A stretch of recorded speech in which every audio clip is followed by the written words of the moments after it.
कि बसेस में नाम लिखे होते हैं। बेसिकली तो हम हिंदी यूज करते हैं, ऊपर से प्रेसिडेंट कर सकता है, कोई भी हिंदी का डॉक्यूमेंट आप पढ़ सकता है, इवन कोई समझाए तो वो समझ भी सकता है। लेकिन जो बिल्कुल ही उनका छाप वो क्या करे, वो तो बस में ट्रैवल भी नहीं कर सकता, कोई बेवकूफ भी बना सकता है, एक डॉक्यूमेंट क्लियर नहीं कर सकता, अपने सिग्नेचर नहीं क्लियर कर सकता।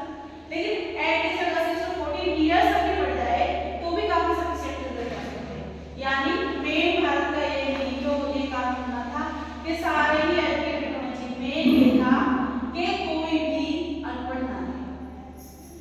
क्वालिफाइड होना एक अलग चीज होगी, लेकिन अनपढ़ होना एक अलग चीज है। अब देखो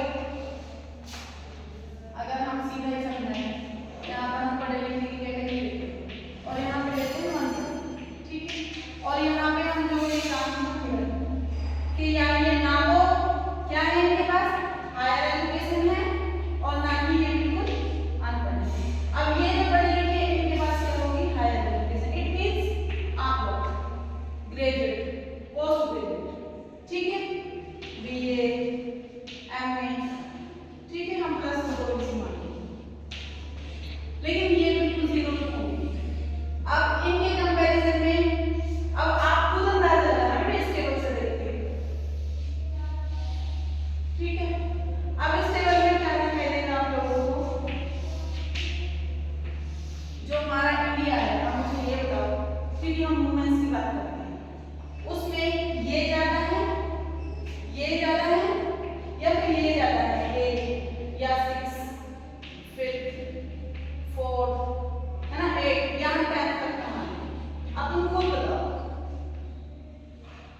कौन सी कैटेगरी सबसे ज्यादा पॉपुलर है आज हमारे इंडिया में, जो सबसे ज्यादा ऑफलाइन ये ऑनलाइन वाले बच्चे बता सकते हैं बेटे, हायर एजुकेशन वाले बच्चे ज्यादा हैं या मिडिल जिन्होंने 5th तक पढ़ रखा है, 6th तक पढ़ रखा है, 7th तक पढ़ रखा है ना, मिडिल, क्योंकि ये है ये सबसे हायर।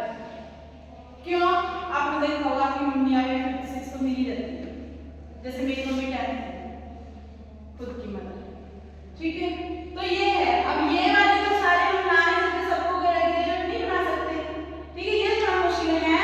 बाकी हमारी सोसाइटी किससे चलेगी, मेजॉरिटी से या मिनॉरिटी से, मेजॉरिटी से, तो मेजॉरिटी, तो इसलिए अब इसको थोड़ा सा क्लियर करना बेटा, अपन को समझना कि जो राइट टू एजुकेशन बना था वो किस लिए बना था, वो इसलिए बना था कि एटलीस्ट अगर हम हायर ना बना पाए, एटलीस्ट हम अनपढ़ता तो जीरो कर दे, कम से कम कि अनपढ़ तो ना रहे कोई, और जो हमारी मेजॉरिटी है हमारी सोसाइटी की वो ज्यादा से ज्यादा है। इस कानून के द्वारा जो हमारी मेजॉरिटी थी ये बढ़ गई। इसलिए अब आप इसकी इंपॉर्टेंस जानते होंगे कि ये क्यों इंपॉर्टेंट है। अब ये क्वेश्चन अगर आता है तो आप समझा सकते हो, यूनिवर्सिटी चाहे मन करे तुमसे इसके बारे में कुछ भी उठा के पूछ लो, अगर इतना आप लोगों ने क्लियर हो गया ना तो फिर 80 मार्क्स का क्वेश्चन है, 4 मार्क्स का क्वेश्चन आप लोगों के माइंड में रहेगा कि हाँ मैंने ये चीज समझाई थी, आप इसको आगे भी एक्सप्लेन कर सकते हो। लेकिन जब यही नहीं पता होगा